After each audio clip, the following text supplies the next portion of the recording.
So I'm going to take a different approach to what we've seen in the previous presentations that we've seen so far today, and talk about it more from the nutritional perspective of New Mexico, in the sense that we're dealing with rangeland that looks like that. And this year, a lot of our rangeland still looks like that, even though we're supposed to be in the monsoon season. And so, what I'm going to show you is some variety of nutrients that I think are important for you as ranchers to consider, especially as you're going into the breeding season. So obviously, when the environment looks like this, I'm out of a job. And that's okay, because I like to drink coffee and sit in my office and do nothing. But it seems that in 2011, 12, and 13, and this year, there's been a lot of concern with being able to have green grass available to our cattle, because Mother Nature does a really good job providing them with the nutrients that they need to attain puberty or become cyclic after calving and things like that. And so we need to start off with, what's the forage doing during a drought? And you're probably thinking, well, Dr. Scholljegerdes, so we know what forage is doing during a drought. It's doing nothing, it's turning brown. But in short-term drought, it actually improves in quality because it starts to desiccate, and that crude protein is still in the stem and the leaf, and it stunts it a little bit, so this remains in the vegetative state. But in situations like we are this year or a few years back, we really see that forage quality deteriorate very quickly. And so we've got to be out sampling. And most of you have a very good relationship with your feed companies, and they will do this for you. But those that don't have that relationship, it's pretty simple to go out and sample that forage. But just because you feel comfortable with what historically your ranch has provided as far as forage quality doesn't mean that that holds true during a drought situation. This data here is from 18 years of sample collection every month of the year using the ruminant cannulated animals and providing us with masticates. So we're not out collecting the sample ourselves, we're actually taking the contents out of the rumen and allowing the animal to go out and graze for about 45 minutes to an hour, and then we bring her back in and we collect that, and we call that masticate. So the animal is actually selecting for it rather than us thinking we're smarter than a cow. And what we see here is some of the lowest values that I've received, or that we've noticed over those 18 years in May, some of the highest values, and then a rough average of what over the course of that 18 years for each one of those months. All right, and so I've got it set out or split out for over a 2-year period. So obviously it's going to be the same for year 1 and year 2 for May and June and so on. But what I have in the black line, and Bruce showed something similar to this, but we've got the nutrient requirement for the heifer. So the NRC, that's our National Research Council that provides us with tables that have all of the data since we've been taking record for research and nutrition. And on the y-axis we have crude protein value for the grass. So we've got the grass crude protein, and we have the animal's requirements. And so this first part, or within the first year, the heifers obviously is developing heifer, like we heard from the previous speakers. And so you can see if the black line is below the colored lines, Mother Nature is providing what she needs, right? And then whenever that gets above, we have to start supplementing. This isn't rocket surgery, but stay with me here, because as we go into this, we'll see the drought throws her monkey wrench into all of this. And then now she's going to be bred, and right here we see that would be peak lactation, and then she's going to have her first calf at her side, and then we've weaned, nutrient requirements drop off drastically, and then we start to head into that third trimester. Now, what's interesting is that we see this variation throughout the year, and we're trying to kind of calve in sync with nature, because she's going to spend most of her time over in that curved shape, right? And so during the drought of 2011, 12, and 13 here in New Mexico, our crude protein values at Corona really did not go above 3%. Okay? And so that really, we've had 18 years of data, and that those few years that we had in 11 11, 12, and 13 changed our outlook on how bad things could really be. And on top of that, the energy values were lower. We were in around the low 30% TDN, which is much lower than anything that we generally see in a typical year. And so we really had to rethink how we were going to supplement. And so we dive into the supplementation. First thing we think about as far as nutrition goes is protein is our first limiting nutrient on rangeland, whether it's in a drought or just winter senescence. And so that's what we look at first. And conveniently so, our feed companies or our feed are sold based off crude protein content. The more protein, the more expensive it is, as you guys well know. And so the trick is to determine, well, how much do I need to feed? Because at Corona, our ranch is managed by one of the cheapest people in the state of New Mexico. And Chad Cox hates to spend money on feed, and which really puts a challenge towards me, but I think that makes what we do at Corona beneficial to you, because we're not able to really put a lot of money into those, and we're not afraid to let the cows slip a little bit as far as condition. And the previous speaker mentioned that 4/10 of a pound isn't very good, and that's probably true in most places, but sometimes we're tickled to get 4/10 of a pound in our heifers, but we know that we have to get ahead of them and make sure that that 4/10 of a pound is going to get them to where we think they need to be before breeding season. And if we want to get much more than that to a pound, a lot of times we're having to supplement close to 9 pounds of a 30% cake just to get them to gain that kind of level. And that, to me, that's turning the ranch into a feed yard. And so we've got the energy as forage sitting out, and when we paid that mortgage, or our great-grandparents bought that ranch, they bought the energy that those animals need. And so our job as nutritionists is to provide the supplement to help unlock some of that energy that's sitting there. And so Dr. Carpenter mentioned bypass protein, or RDP and RUP. And so let me just take a quick second to define what that is. And so when a cow consumes a pound of protein, it's not all created equally, right? So when it makes it into the rumen, we call that dietary crude protein, it's going to be split into, or sorted into 2 groups. The first is going to be RUP, and that's ruminally undegraded protein. And so a lot of times you'll see on your feed tag high levels of bypass protein. And so what that means is exactly what it says, is it bypasses the rumen. And that doesn't mean that it's unavailable to the animal per se, rather the bacteria are unable to break it down. And so something like distiller's grains, or if you're from the Midwest, Soy Plus, or some sort of feed stuff that's been heated to a level to dry it. And so a lot of times what that'll do is that'll change the protein structure to a certain way where the bacteria cannot break it down. But once it goes to the abomasum, which is where the acids are being produced, like our stomach, those proteins or amino acids become available to the animal to the level of 80% digestible in most cases. And so the other one is the RDP, and this is what Dr. Carpenter pointed out, how important it is to provide adequate amounts of this ruminally degraded protein. And so this is what the bacteria can utilize. And remember, we're feeding 2 organisms when we have that beef cow standing out in the pasture. The first one that we're most concerned with are the ruminal bacteria, because they're the ones that are going to convert that low quality forage into energy and amino acids that the animal gets to use.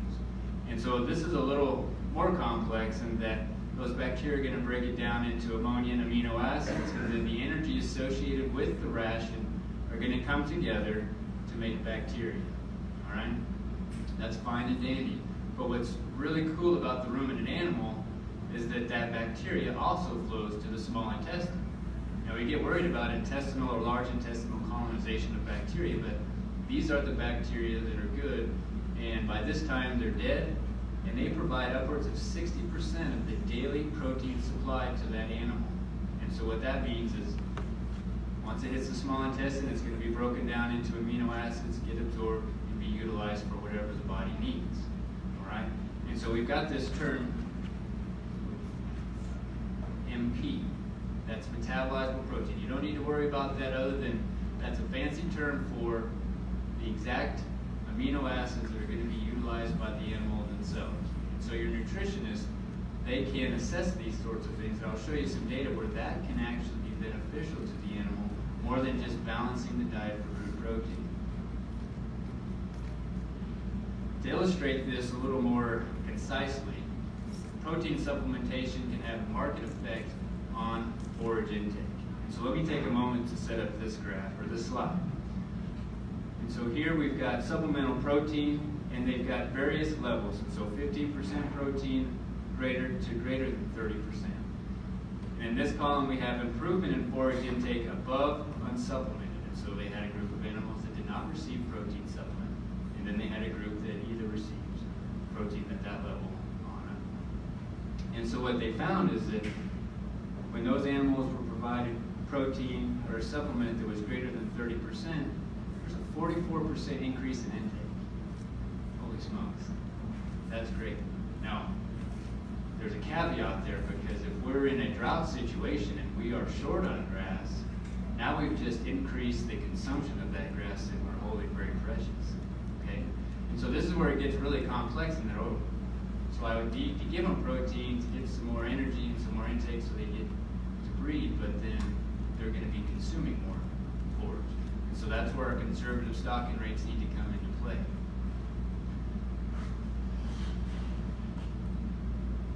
The nice thing about some of this work in ruminant nutrition is that we've had some very smart people, way smarter than me, have done some just ingenious work to help us as producers figure out, well, when do I need to start worrying about pulling the trigger on supplementation, right? And so in this graph here is presented from Dr. Clay Mathis, and what they've shown is forage crude protein content, so 0%, which is close to what we were at during the drought, it seems, all the way up to 24. We don't need to worry about that, but you can see here on the y-axis, this is forage dry matter intake. And I keep going back to intake because that's what makes us money. If those cattle can eat more of that grass, if we have it, that's going to be cheap energy.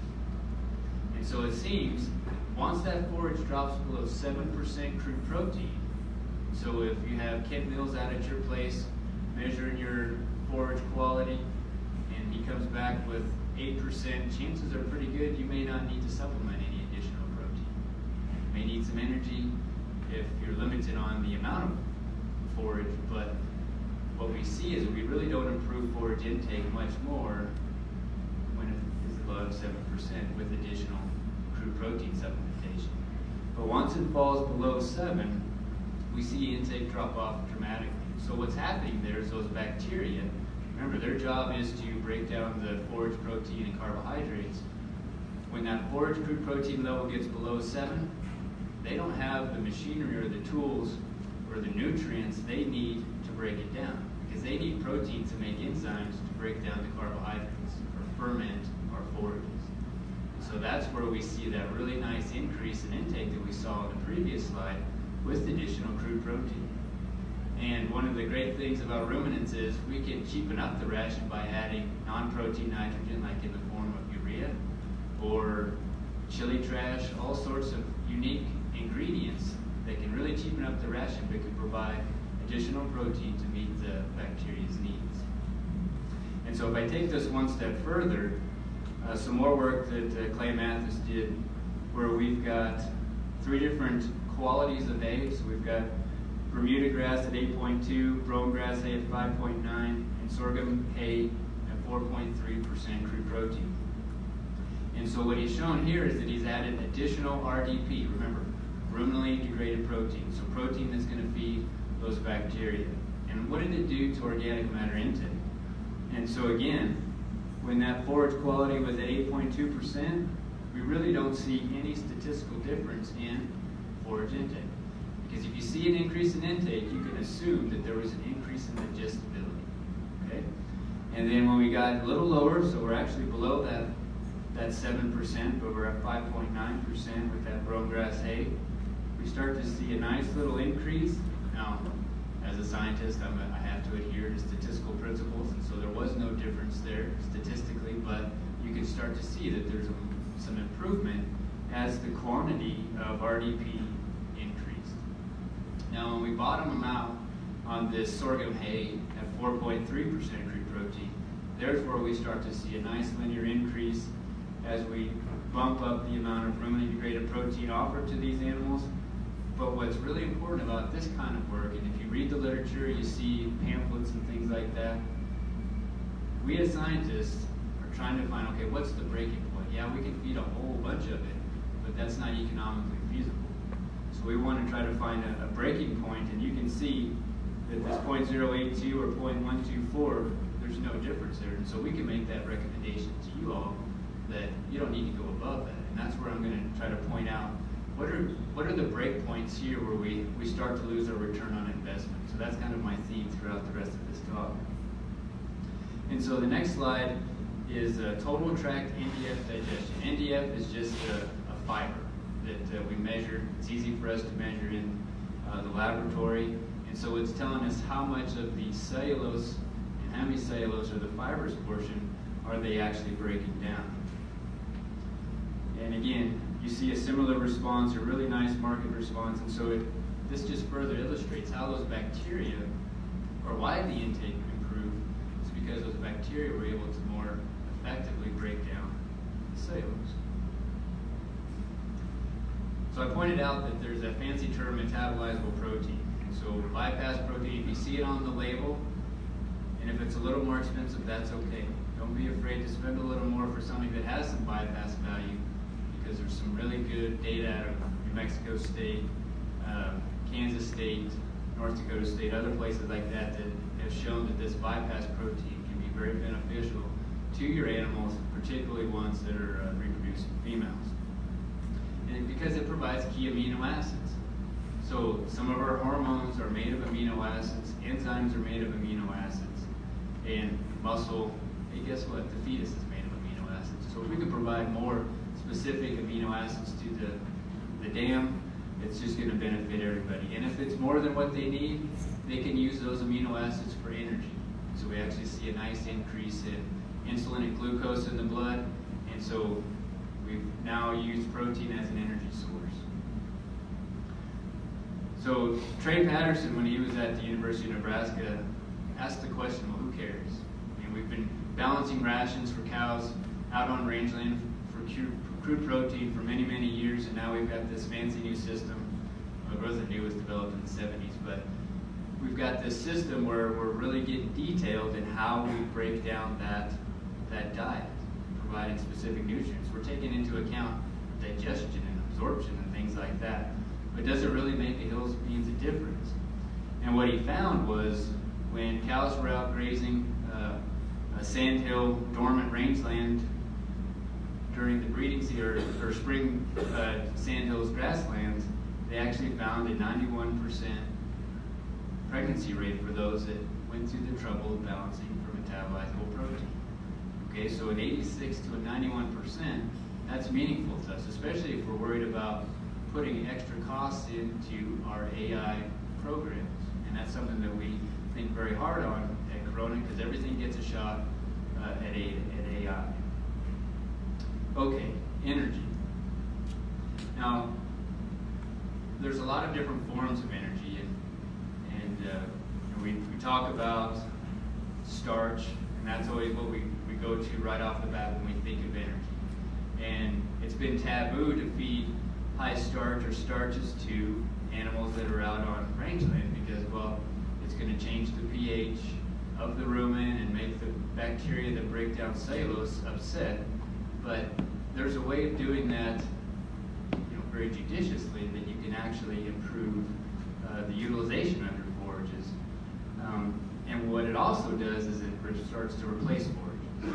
And so we talked about how that protein can increase intake, and this high starch supplement can actually start to replace some of that forage. And so if we're trying to stretch our forage resources, first we need to really seriously think about culling animals, early weeding, culling, getting animals off the rangeland. But if that's not an option, because we know we're not going to be able to afford to buy those cows back that we sell during a drought, maybe we start to look into options that can help replace some of that forage that they would normally be consuming. And so it depends on what the forage type is. And so here we've got a substitution effect, so it's going to replace forage. So if you hear somebody say substitution effect, you replace replacing or substituting forage for your supplement.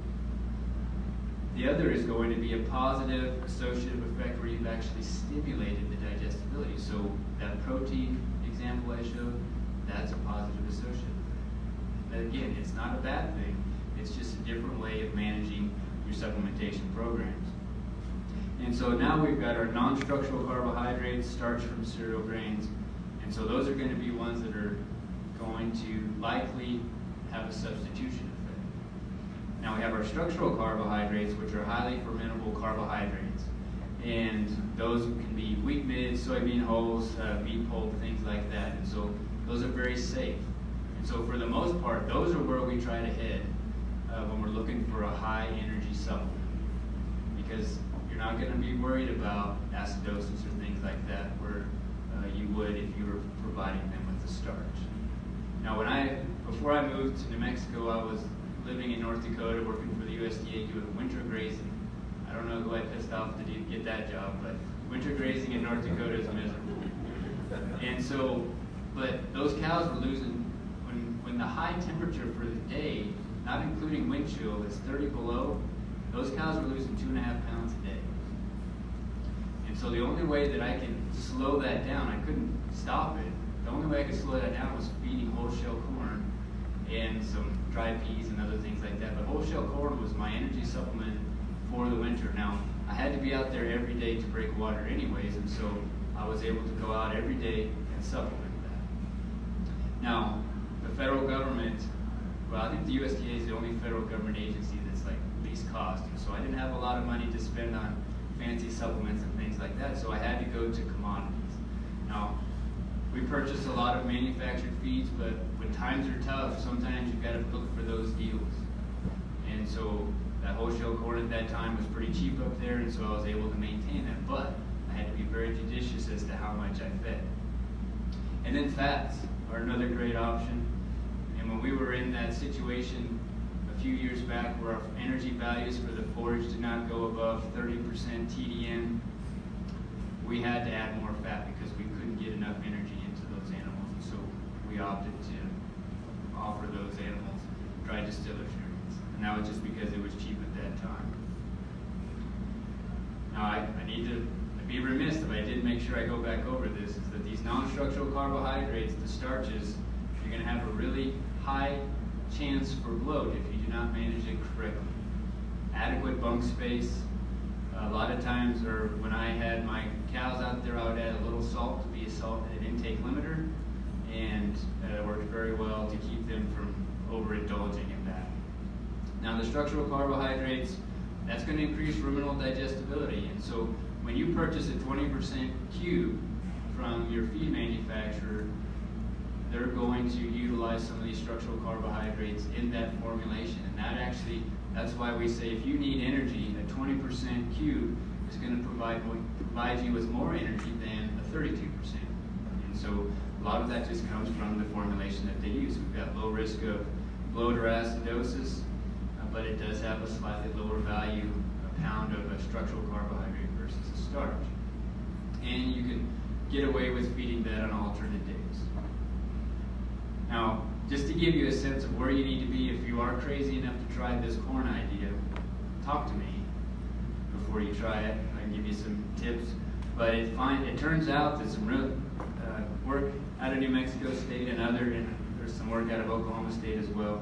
And so if you target 0.2% of body weight with that corn, it actually stimulated in situ organic matter disappearance. So what that means is that corn stimulated the digestibility of the forage at that time, okay, at that level. And that's over not receiving anything. And so what that does is provide energy to the bacteria. They need protein, but they also need energy as well.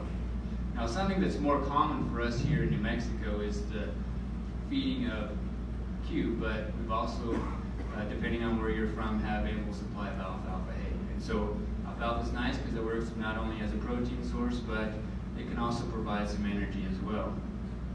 And this work out of Kansas State showed that if you're feeding, so we've got it as a percent of body weight, we can see basal forage intake. So if you get out to close to 1%, you're starting to decrease forage intake out on the range.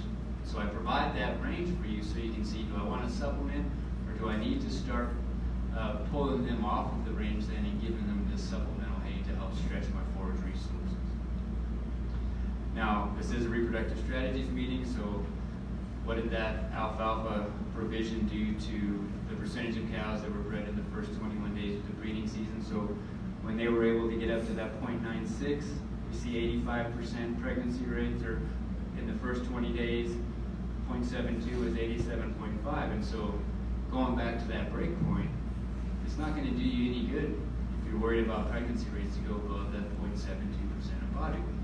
And so that gives you somewhat of a target that you can look at. Now, here I've got a comparison between dried distillers grains or soy hulls. Both have a tremendous level of structural carbohydrates. And you can see here that these pregnancy rates for the distillers grains was 94% versus 84% for the soy hulls.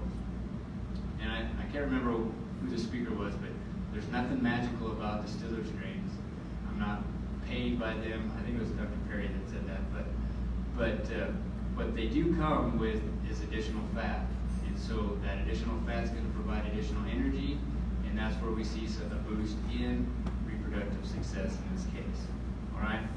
And so as I wind down, what are the applications of some of these nutritional thoughts? We've heard about body condition scoring, and this lines out how we look at it, and we've already talked about 80 pounds is about what our New Mexico cows' body condition score is worth. And generally we're at a range of about 4 to 6 in this book. In our area, we probably have more 3s. When I moved from North Dakota, when I first got here, I probably called more 3s than I'd ever seen in my entire life, but they were still getting bred, so I had to rethink my whole body condition scoring system. And so every talk you've ever gone to, you've seen somebody where they've talked about they have to be a condition score of 5, 6, or 7, and you see this nice linear increase in pregnancy rates, return to estrus and all of that. But sometimes that's impossible for us to achieve a body condition score 6 in a drought in New Mexico during the 3rd trimester as we're heading into the breeding season. I mean, unless we put them in a dry lot, which if you have that option, that's fantastic, but we don't have that option. And so very quickly, I wanted to show you some data where they actually pushed the envelope. And they had cows or heifers that were classified as a body condition score 4, 5, or 6. And then within that, they had low recommended or high energy supplementation. So they were trying to keep them on somewhat of a low plane of nutrition, a moderate, or what they should be getting, or above that. And then they monitored body weight, body condition score changes within each one of those body condition score and nutritional programs. And what did they find? No differences in pregnancy rates across these animals.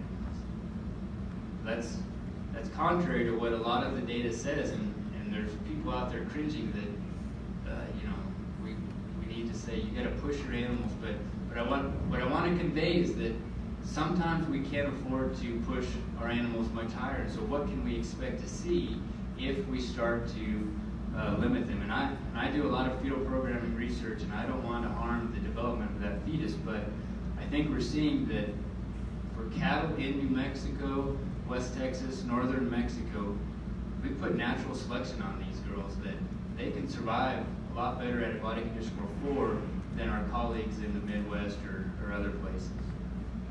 And so what they concluded in this study was that body weight loss or gain was more impactful, meaning irrespective of their body condition score going in, the level at which they were gaining weight was more impactful, or losing weight on reproductive success. So if we can at least be maintaining or actually gaining just a little bit of weight, that's going to be more impactful than for us trying to kill ourselves for our target of body condition score 6. Now, some work out of Louisiana where they had cows, so mature animals at various body condition scores, they saw no difference, provided again that they were on a positive plane of nutrition. And that's during the prepartum period. And some work that we produced out of New Mexico State by Dr. Mullenix, who's now at Nebraska, our cows at Corona, whether they're 4 or a body condition score 6, are going to breed up at a 90% pregnancy rate. Now, some people would be thinking, well, okay, when did they breed up in the season, in the breeding season? And interestingly, there was no difference at when or what cycle that they breed up in, and so across any of these body condition scores. So the 4s bred up at 92%, and when they conceived in the breeding season was not different than the 5 or the 6. And it's not that we have these special cows, but they're New Mexico cows that are just tougher and have been presented with a harsh environment and poor management. That's not in here. Rigorous management, I'll say that. And so in the postpartum, very quickly, it's the same thing. And so postpartum nadir, that is where they have hit the bottom. And so, you know, when they calve, they're obviously going to lose calf weight, but they're starting to lactate. And so those girls are losing weight no matter what you do, unless you put them on a high concentrate diet. And so usually about day 53 is when they bottom out, at least for our cows. And so you're going to be working against that. And so what I want to convey with this, as you guys have probably read through some of this work, that getting them in a good condition, at least positive planar nutrition during that prepartum period, is where you're going to have the biggest impact on subsequent breeding season. And then some work that Dave Lallman did when he was at the University of Missouri, he showed that if heifers could gain at least, if they calve at a body condition score 4, if you could at least improve 1 body condition score, that was just as good as trying to get them to change in 2, all right? And so I see that the moderator's standing out here ready to shoot me off the stage, but I have this New Mexico case study, and so in the proceedings, I just kind of go through some of the trials and tribulations that we've had at Corona during these last few droughts, and I have some of the calculations that we went through as far as deciding, do we go with the 32% or do we try the distiller strains? And so what this is really showing you is that you can find something that has a little bit of fat in it during a drought when your energy value of your grass is really, really low. That'll make a big difference. Because we were having pregnancy rates of 73%, that's total pregnancy rates.